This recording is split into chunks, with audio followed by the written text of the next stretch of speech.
Y ahora sí, ya estamos grabando. Bienvenidos, bienvenidas sean panas a una transmisión más leyendo ¿De qué hablo cuando hablo de correr? De Haruki Murakami.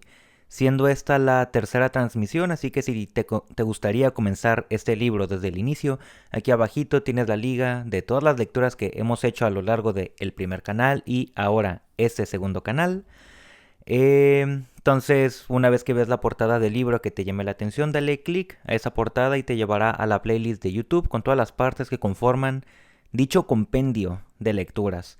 También cabe destacar, esta es la quinta obra de Haruki Murakami que leemos. La primera fue Al sur de la frontera, al oeste del sol. Después leímos Los años de peregrinación del chico sin color. Después leímos Sputnik, mi amor. Recientemente leímos sus dos primeras novelets, Escucha la canción del viento y Pinball 1973. Y entonces para esta quinta obra tenemos una obra con un discurso más personal de el autor sobre este hábito que se ha ido construyendo sobre salir a correr. Y dicho se hace de paso, supongo que lo dije bien, y si no, pues bueno, se entendió. Ahora yo dentro de un mes también me voy a meter en una carrera, solo van a ser 5 kilómetros. Va a ser mi primera carrera nonetheless, así que supongo que este libro también me servirá como parte de la preparación mental, además de la preparación física. Pero bueno, vamos a empezar, querida pana. Esto es ¿De qué hablo cuando hablo de correr? De Haruki Murakami. Capítulo 3. 1 de septiembre de 2005. Isla de Kauai, Hawái. Corro mis primeros 42 kilómetros en pleno verano ateniense. Ayer terminó agosto. Si calculo la distancia que he corrido este mes, 31 días, me sale en un total 350 kilómetros. Junio, 260 kilómetros, 60 kilómetros por semana. Julio, 310 kilómetros, 70 kilómetros por semana. Agosto, 350 kilómetros, 80 kilómetros por semana. Mi objetivo es el maratón de Nueva York que tendrá lugar el 6 de noviembre. En lo que respecta a mi preparación y mi puesta en forma para esta carrera, todo va bien, porque empecé a correr de modo planificado 5 meses antes del maratón y, etapa a etapa, he ido aumentando la distancia. Agosto resultó agraciado con buen tiempo en la isla de Kauai y no hubo ni un solo día en que la lluvia me impidiera correr. Llovió alguna vez, pero fue una lluvia moderada y agradable que refrescó mi ardiente cuerpo. Aunque el tiempo en la costa norte de Kauai siempre es relativamente bueno, no suele prolongarse tantos días seguidos. Por fortuna he podido correr todo lo que he querido. Ningún problema con mi condición física. Aunque he ido aumentando día a día la distancia, mi cuerpo no se ha quejado demasiado. He terminado mi preparación de estos 3 meses sin lesiones, sin dolor y sin apenas sensación de fatiga. Tampoco me ha sobrevenido el típico abatimiento veraniego. No tomo medidas especiales para combatirlo. Por decir algo, simplemente procuro no llevarme demasiadas cosas frías a la boca. Eso, e intentar comer mucha fruta y verdura. Hawái, donde se consiguen a muy bajo precio frutas frescas como el mango, la papaya o el aguacate, los tienes literalmente a la puerta de tu casa, es el lugar ideal para mi dieta veraniega. Pero todo esto, más que medidas contra el abatimiento veraniego, son solo cosas que mi cuerpo me pide de manera natural. Cuando lo obligo a trabajar a diario, entonces su voz se va haciendo poco a poco más audible. Otra buena costumbre para conservar la salud es dormir un poco después de comer. Yo lo hago a menudo. Por lo general, después de la comida me entra sueño, así que me tumbo en el sofá y echo una cabezadita. Más o menos a la media hora me despierto. Me noto más descansado y con la mente despejada. Es lo que en el sur de Europa llaman siesta. Quiero recordar que adquirí esa costumbre en la época en que vivía en Italia, pero quizá me equivoque. Tal vez mi gusto por ella viniera ya de antes. En cualquier caso, si me entra sueño, soy de los que se quedan profundamente dormidos al instante y en cualquier parte, lo cual desde el punto de vista de la salud es una habilidad especial de la que hay que felicitarse. Eso sí, también genera problemas cuando sin querer uno se queda dormido en una situación en la que no procede. Bajé de peso sin problemas y mi cara también rejuveneció un poco. Es bueno sentir que tu cuerpo va cambiando de este modo. Sin embargo, con la edad los cambios son más lentos que cuando eres joven. Lo que antes me costaba mes y medio, ahora me cuesta 3 meses. La relación de eficiencia entre la cantidad de ejercicio y los logros obtenidos empeora a ojos vistas. Pero ¿qué le vamos a hacer? Habrá que resignarse y tirar adelante con lo que tenemos. Es ley de vida. Además, lo de la alta o baja eficiencia no es un parámetro que determine el valor de nuestra forma de vida. Por cierto, en el gimnasio de Tokio al que voy hay un cartel que reza: el músculo se adquiere con dificultad y se pierde con facilidad. La grasa se adquiere con facilidad y se pierde con dificultad. Es una verdad desagradable, pero es la verdad. Agosto se despidió diciendo adiós con la mano, esa impresión daba, y al empezar septiembre mi estilo de entrenamiento dio un giro. En los 3 meses anteriores la idea era, de momento, correr más kilómetros, así que corría cada día todo lo posible y aumentaba el ritmo poco a poco sin complicarme la vida. Tenía que sentar las bases para prepararme físicamente y cobrar cada vez más fuerza. Gané resistencia, mejoré muscularmente cada zona anatómica, mejoré mi forma, tanto física como psíquica, y fui mentalizándome y agarrando moral. La tarea más importante fue comunicarle a mi cuerpo que correr de ese modo era lo normal. Lo de comunicar lo digo por supuesto en sentido figurado, porque el cuerpo, por más que se lo expliques con palabras, no suele hacerte caso con facilidad. Y es que el del cuerpo es un sistema que aprende y funciona a base de práctica. Solo reconoce un mensaje y lo comprende tras haberle hecho sufrir de modo específico e intermitente. Con ello llega a aceptar de buen grado, o quizá no tanto, el ejercicio que se le haya encomendado. Después tendremos que ir aumentando lentamente el límite de esa cantidad de ejercicio. Poco a poco, poco a poco. Que no sufra un pinchazo. Pero llegado septiembre, con la carrera a 2 meses vista, el entrenamiento tiene que entrar en la fase de ajustes. Tengo que pasar del entrenamiento de cantidad al entrenamiento de calidad, introduciendo variaciones largo-corto y suave-duro. Y he de programarlo de modo que el cansancio supere su punto máximo más o menos un mes antes de la carrera. Es un periodo muy importante. Hay que conseguir que las cosas avancen mientras se conversa cuidadosamente con el cuerpo. A diferencia del mes de agosto, en el que me dediqué a entrenar sin moverme de Hawái, en septiembre tuve que viajar de Hawái a Japón y de Japón a Boston, y durante la estancia en Japón estuve bastante ocupado. Por eso no pude correr tantos kilómetros como venía haciendo hasta ese momento, y mediante otros entrenamientos tuve que ir supliendo eficazmente la distancia que dejaba de correr. No me apetece nada contar esto. De ser posible, me gustaría dejarlo oculto en el fondo del armario, pero el resultado del último maratón que corrí fue lamentable. He corrido muchas carreras, pero ninguna tan deplorable como esa. Tuvo lugar en una localidad de la prefectura de Chiba. Hasta el kilómetro 30 iba a un ritmo aceptable. Incluso pensaba que si seguía así llegaría a meta con un tiempo aceptable. Iba bien de resistencia. No parecía que fuera a tener problemas para recorrer la distancia que quedaba. Pero entonces, justo después del kilómetro 30, de repente las piernas empezaron a no responderme. Me entraron calambres que se fueron haciendo progresivamente más intensos, y finalmente ya no pude correr nada. Por más estiramientos que hacía, la parte trasera de mis muslos me temblaba, completamente agarrotada. Los tenía extrañamente deformados y no me respondían. Ni siquiera podía permanecer de pie. Sin querer acabé en cuclillas en mitad de la carretera. No era la primera vez que me ocurría. Pero con unos estiramientos hechos a conciencia, en 5 minutos mis músculos se recuperaban y yo reanudaba la marcha. Sin embargo, esta vez no fue así de fácil. Por más tiempo que transcurría, los calambres no remitían. En cuanto creía que el dolor se había hecho tolerable, intentaba correr de nuevo, pero volvía a recaer. Por eso, durante los últimos 5 kilómetros no me quedó más remedio que caminar, y a duras penas. Fue la primera vez en mi vida que tuve que caminar durante un maratón. Hasta entonces, por muy mal que le hubiera pasado, me había enorgullecido de no haber tenido que caminar. El maratón es un deporte que consiste en correr, no en caminar. Así básicamente lo veo yo. Pero en aquella ocasión apenas podía caminar siquiera. La idea de abandonar y dejar que me recogiera el bus escoba rondó muchas veces mi cabeza. Al fin y al cabo el tiempo que haría iba a ser horrible. Así que, ¿qué más daba si lo dejaba ahí mismo? Pero claro, lo que no quería era precisamente abandonar. Quería llegar a la meta aunque fuera a gatas. Apreté los dientes y me arrastré hacia la meta mientras los demás corredores me adelantaban uno tras otro. Implacables, los números del cronómetro digital seguían señalando el tiempo. El viento del mar me helaba el sudor de la camiseta y sentía un frío horrible. A fin de cuentas estábamos en invierno. Caminando con una camiseta sin mangas y en pantalón corto por una carretera azotada por el viento era imposible no tener frío. Pero nunca había imaginado que al dejar de correr se sentiría tantísimo frío. Si sigues corriendo el cuerpo entra en calor. Sin embargo, lo que de veras me dolía, mucho más que el frío, eran mi orgullo herido y mi lamentable imagen caminando penosamente por el trazado del maratón.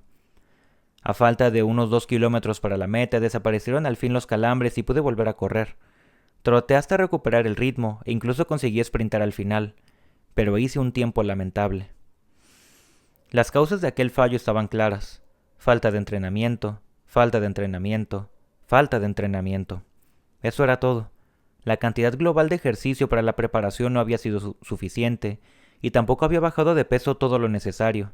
Tal vez había germinado en mí, sin yo darme cuenta, la pretenciosa idea de que tratándose de 42 kilometrillos, podría correrlos de cualquier manera, sin necesidad de prepararme a conciencia.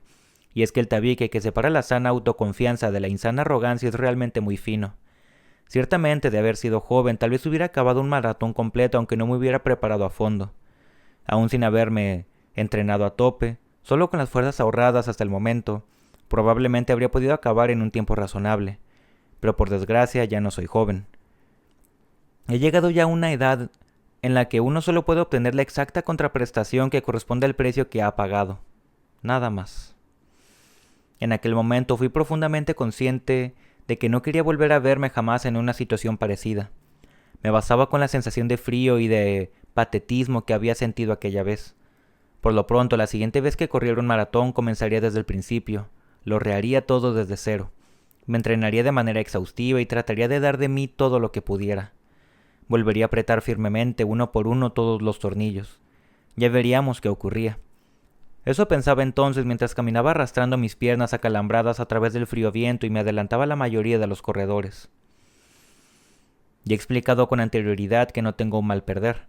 Creo que perder es, en cierta medida, algo difícil de evitar. Una persona, sea quien sea, no puede ganar siempre. En la autopista de la vida no es posible circular siempre por el carril de adelantamiento. A pesar de todo, no quiero caer varias veces en el mismo error. Quiero aprender algo de ese error y aprovechar la lección aprendida para la siguiente ocasión, al menos mientras pueda seguir llevando esta vida. Por eso, mientras escribo este texto sentado frente a mi mesa, también me estoy preparando para el próximo maratón que será el de Nueva York. Estoy recordando una por una las cosas de cuando hace 20 años yo era corredor principiante, reconstruyendo aquellos recuerdos, releyendo el sencillo cuaderno de notas que yo escribía entonces. Soy incapaz de escribir un diario, pero sí tomo mis notas de corredor con relativo esmero, y dándoles forma de texto. Lo hago tanto para comprobar los pasos que he seguido hasta hoy, como para desenterrar los sentimientos que tenía entonces. Lo hago tanto para reprenderme como para estimularme, y también para zarandear esa suerte de motivación que en algún momento se me había quedado irremisiblemente dormida. Escribo esto para, por así decirlo, marcar la ruta de mis pensamientos.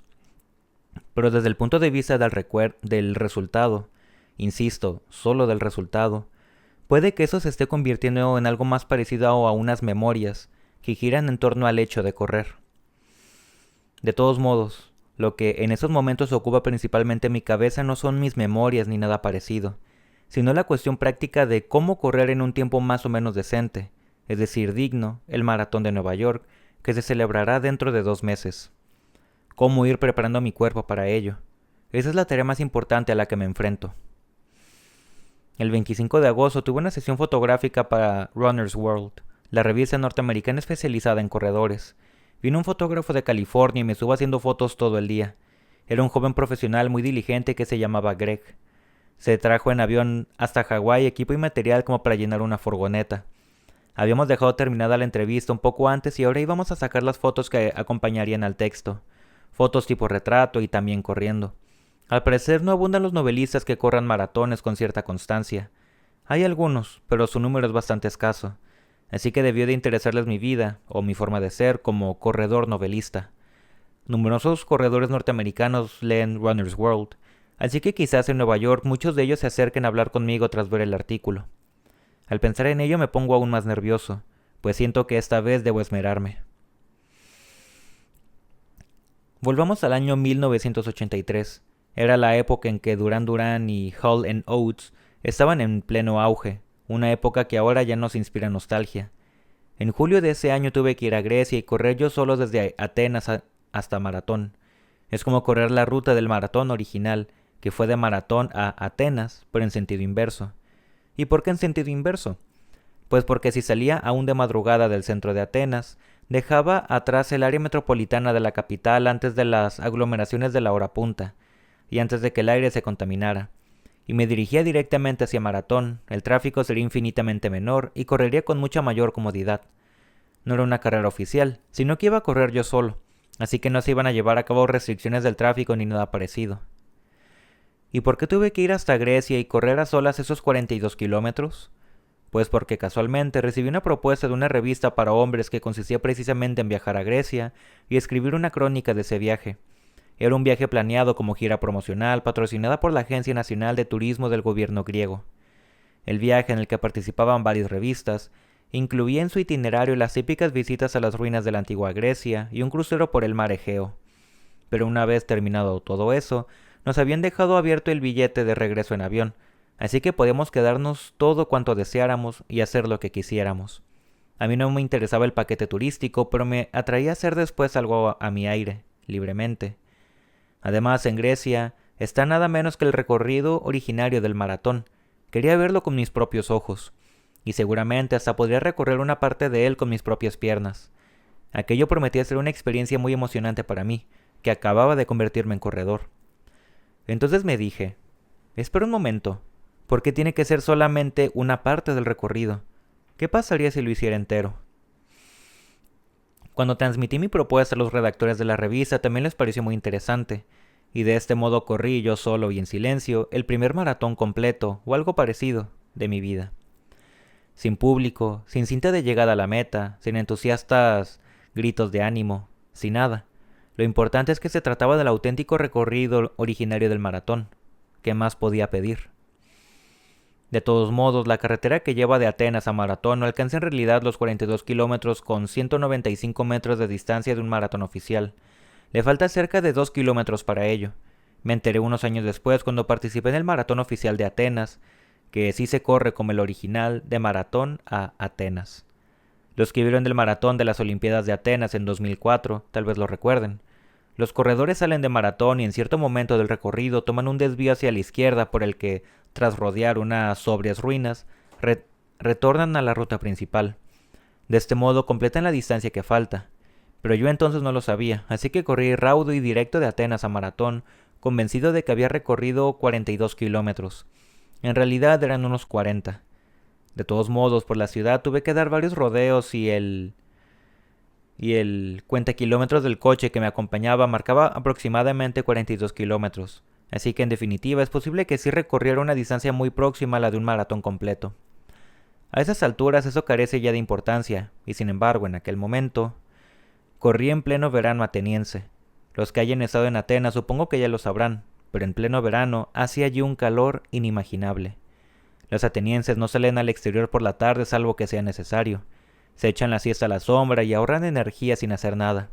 Al caer el sol salen por fin a la calle y comienzan sus actividades. Puede decirse que en Grecia, en verano, si se ve a alguien caminando por la calle a primera hora de la tarde, seguramente será un turista. Hasta los perros se quedan tumbados a la sombra sin mover ni un solo músculo. Aunque uno se quede mirándolos un buen rato, es imposible distinguir si están vivos o muertos. Ese es el calor que hace. Correr 42 kilómetros en esa estación es una verdadera locura. Cuando les dije que pretendía correr desde Atenas hasta Maratón yo solo, todos los griegos me dijeron al unísono: «Es mejor que no cometas esa estupidez. Nadie en sus cabales haría tal cosa». Yo, que ignoraba el calor que hacía en Atenas en verano, hasta que llegué allí estaba relativamente tranquilo. Pensaba que bastaría con correr los 42 kilómetros y ya está. Solo había pensado en la distancia sin plantearme lo de la temperatura. Y cuando llegué a Atenas y comprobé el calor abrasador que hacía, me acobardé. Empecé a pensar si en efecto no sería una locura. Pero yo había venido desde muy lejos y había alardeado de que iba a correr el itinerario original del maratón con mis propias piernas, para luego escribir un artículo sobre ello. Ahora no podía echarme atrás. Tras mucho cavilar, llegué a la conclusión de que para evitar el desgaste debido al calor, la única solución era salir de Atenas de madrugada, cuando aún estuviera oscuro, y alcanzar la meta cuando el sol todavía no hubiera alcanzado su cenit. Cuanto peores fueran mis tiempos, más altas serían las temperaturas. Así que aquello iba a ser realmente como «córremelos». una carrera contra el sol en el sentido más literal de la expresión. El fotógrafo que vino conmigo a Grecia, Masao Kageyama, me acompañaba durante la carrera desde el coche, junto al redactor, y me sacaba fotos mientras corría. Como no era una auténtica carrera, por supuesto, no había puntos de habituallamiento, de modo que simplemente me daban agua desde el coche de vez en cuando y yo me la bebía. En el verano griego el calor es salvajemente abrasador todos los días. Hay que tener mucho cuidado con la deshidratación. Pero, señor Murakami, ¿piensa usted hacer el recorrido entero? Se sorprendió Kageyama poco antes de empezar, al ver que me preparaba para correr. Pues claro, para eso he venido, ¿no? Bueno, es que verá, en este tipo de proyectos casi nadie lo hace entero. Lo normal es sacar unas cuantas fotos, saltándose la parte de en medio. ¿Entonces va usted a correr? No entiendo a la gente, pero ¿de veras se hacen estas cosas? Dejando todo eso al margen, el caso es que salí a las 5:30 de la mañana del Estadio Olímpico de Atenas, el mismo que se utilizó en las Olimpiadas, y me dirigí hacia Maratón. La carretera que lleva hasta Maratón es una vía principal directa. Solo cuando uno corre por ella se da cuenta de que el pavimento de las carreteras griegas es bastante distinto al de las japonesas. Como en lugar de grava contiene una especie de polvo de mármol, centellea al sol y resulta muy resbaladizo. Cuando llueve hay que conducir con sumo cuidado. Y aun cuando no llueva, la suela de tu calzado rechina al contacto con el ñic, ñic, ñic. Esa sensación de textura lisa y resbalosa se va transmitiendo a tus pies. Lo que contaré a continuación es un resumen del artículo que escribí entonces para aquella revista.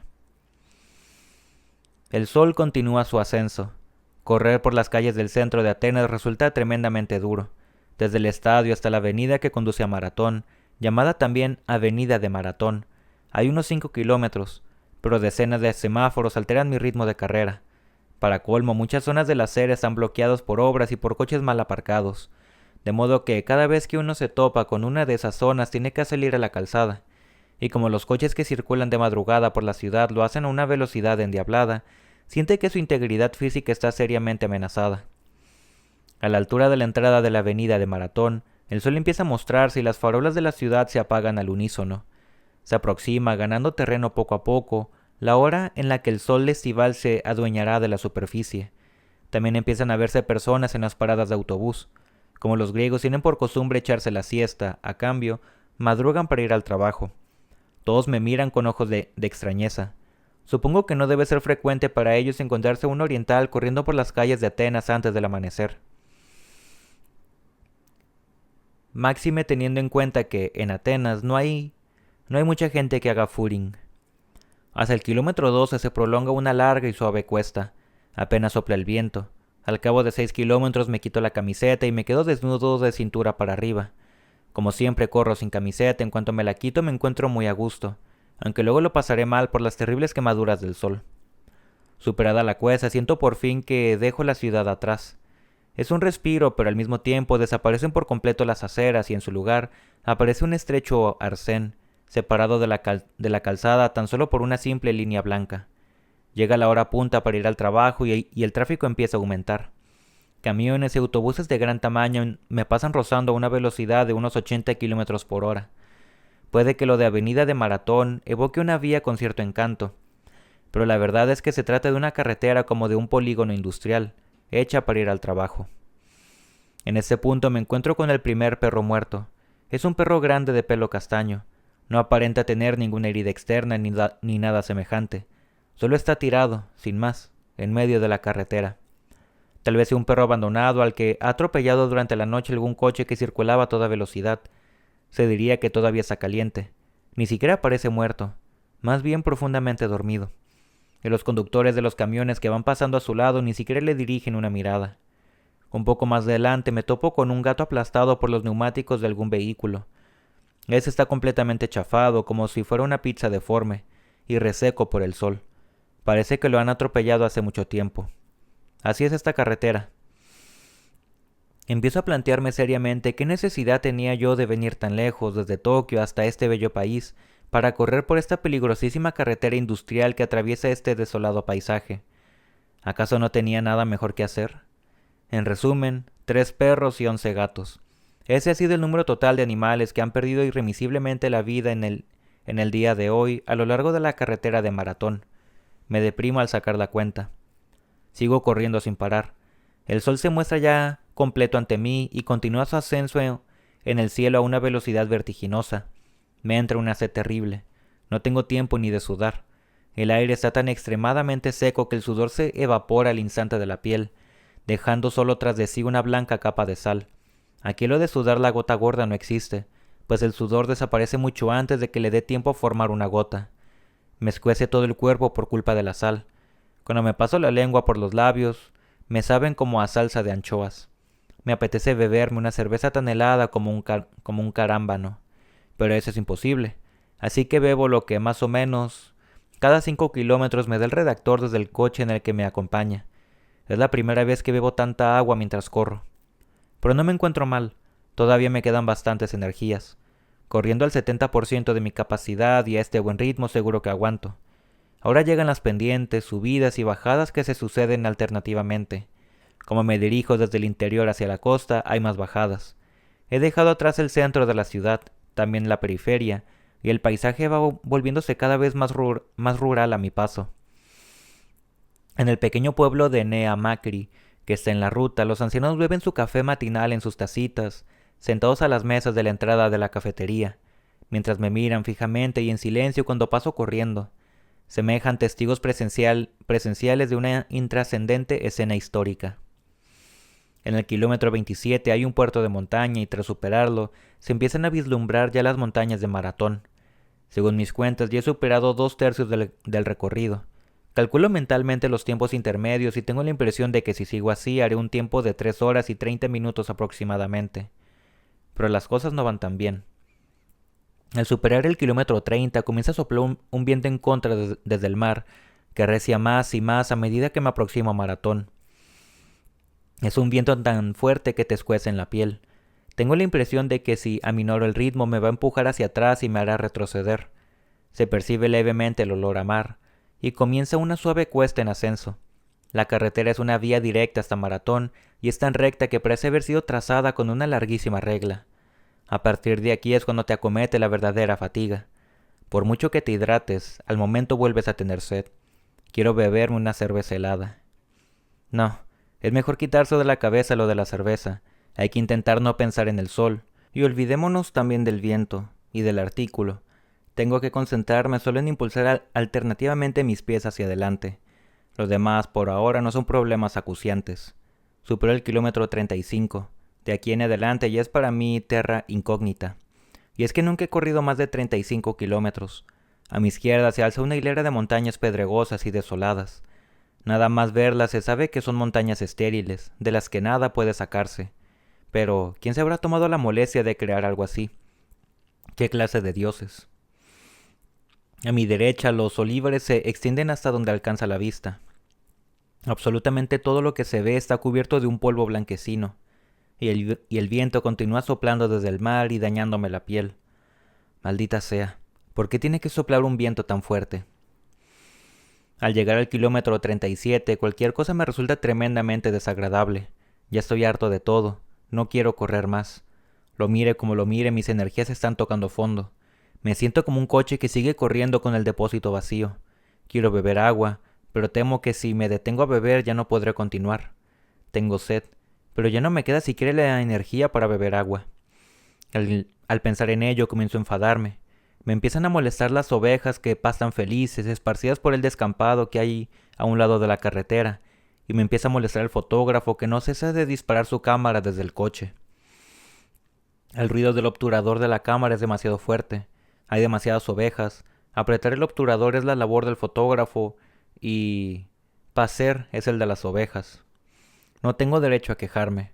Aún así no puedo evitar molestarme. Me empiezan a aparecer bultitos blancos por toda la piel. Son ampollas causadas por el sol. Eso se está poniendo muy feo.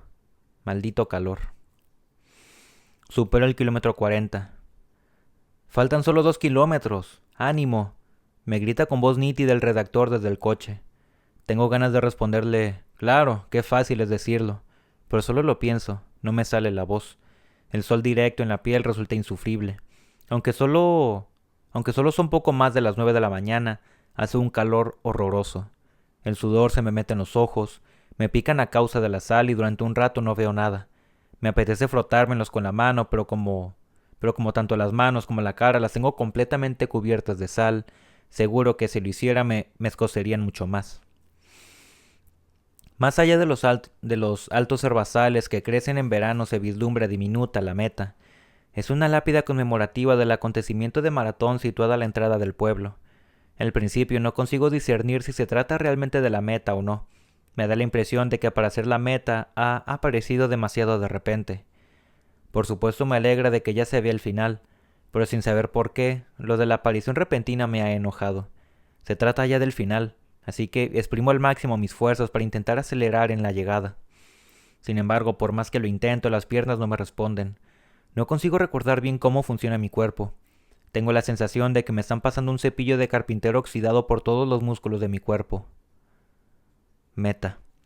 Por fin llego a la meta. No siento de ningún modo la satisfacción de haber logrado nada. Lo único que hay en mi cabeza es la sensación de alivio por no tener que correr más. Me refresco el cuerpo abrazado con agua de una gasolinera y me lavo la blanca sal que llevo adherida a él. Con tanta sal parezco una salina humana. El empleado de la gasolinera, que ya se ha enterado de qué va todo aquello, corta unas flores de los maceteros, improvisa un pequeño ramo y me lo entrega. Muy bien, enhorabuena. Esos pequeños detalles por parte de la gente de un país que no es el mío me calan muy hondo. Maratón es un pueblo pequeño y cordial, un lugar tranquilo y pacífico. Se me antoja imposible que, en un lugar como este, hace unos cuantos miles de años el ejército griego derrotara al invasor persa a orillas del mar, tras una brutal batalla. En un café del pueblo de Maratón me tomo una cerveza Amstel toda lo fría que quiero. Por supuesto está buenísima, pero la cerveza real no está tan buena como la que yo imaginaba y ansiaba fervientemente mientras corría. En ninguna parte del mundo real existe nada tan bello como las fantasías que alberga quien ha perdido la cordura. Tiempo empleado para ir desde Atenas a Maratón, 3 horas y 51 minutos. No puede decirse que sea un buen tiempo, pero al menos he conseguido recorrer la ruta de Maratón completa yo solo, llevando únicamente como rivales a un tráfico infernal, un calor inimaginable y una sed indescriptible. Tal vez debería sentirme orgulloso, pero ahora eso me da igual. De momento ya no hace falta que corra ni una zancada más, y eso es lo que de veras me alegra. Menos mal, ya no tengo que correr más. Esta fue mi primera carrera de casi 42 kilómetros, y afortunadamente también fue la última en que tuve que correr 42 kilómetros en condiciones tan extremas. En diciembre de ese mismo año acabé el maratón de Honolulu con un tiempo aceptable. En Hawái también hacía calor, pero comparado con el de Atenas, era como un juego de niños. De modo que mi verdadero debut en un maratón oficial completo tuvo lugar en Honolulu, y desde entonces lo de correr un maratón completo una vez al año se convirtió en una costumbre. Pero lo cierto, y esto lo he descubierto al releer esas líneas que escribí entonces, es que ahora, pasados ya 20 y tantos años, a lo largo de los cuales he venido corriendo prácticamente un maratón por año, se diría que nada ha cambiado. También ahora, cada vez que voy a participar en un maratón, paso más o menos por el mismo proceso mental que he descrito aquí. Hacia el kilómetro 30 pienso, puede que esta vez haga un buen tiempo. Pero al superar el kilómetro 35 se me va agotando el combustible y empiezo a enfadarme con todo lo que me circunda. Y al final me siento exactamente como un coche que sigue corriendo con el depósito vacío. Sin embargo, poco después de dejar de correr, todo lo que he sufrido y todo lo miserable que me he sentido se me olvidan, como si jamás hubieran sucedido, y ya vuelvo a estar decidido a hacerlo mejor la próxima vez. Por más experiencia que adquiera, por más años de edad que acumule, al final siempre se repite lo mismo. Eso es, hay algunos procesos que hagas lo que hagas no toleran los cambios. Eso creo yo. Y si no tenemos más remedio que coexistir con ese tipo de procesos, lo único que podemos hacer es transformarnos, o deformarnos, nosotros mismos mediante perseverantes repeticiones e ir incorporando esos procesos hasta que formen parte de nuestra personalidad. ¡Qué alivio! Ya no tengo que correr más. Bueno, a ver, vamos a ver qué tan largo es este capítulo 4. No, ¿saben qué? Yo creo que lo vamos a dejar por aquí el día de hoy. Es más, yo creo que hasta nos podemos aventar así un capítulo por día. Ya si de repente un día vemos que de plano es muy corto el capítulo, pues nos aventamos otro. Pero yo creo que por hoy lo vamos a dejar hasta aquí para meditar las palabras que Murakami nos ha compartido en este capítulo. Y pues nada, la invitación de siempre, deja tu like, tu comentario, suscríbete, comparte, consume la obra original para apoyar a su autor. Aquí abajo tienes las ligas de todas las lecturas que hemos hecho juntos, el Patreon por si te gustaría apoyar a este canal de una manera diferente, y así como mi Instagram, donde procuro estar en contacto con vosotros. Y ahora sí, sin nada más por el momento, nos estaremos viendo en la siguiente narración. Adiós.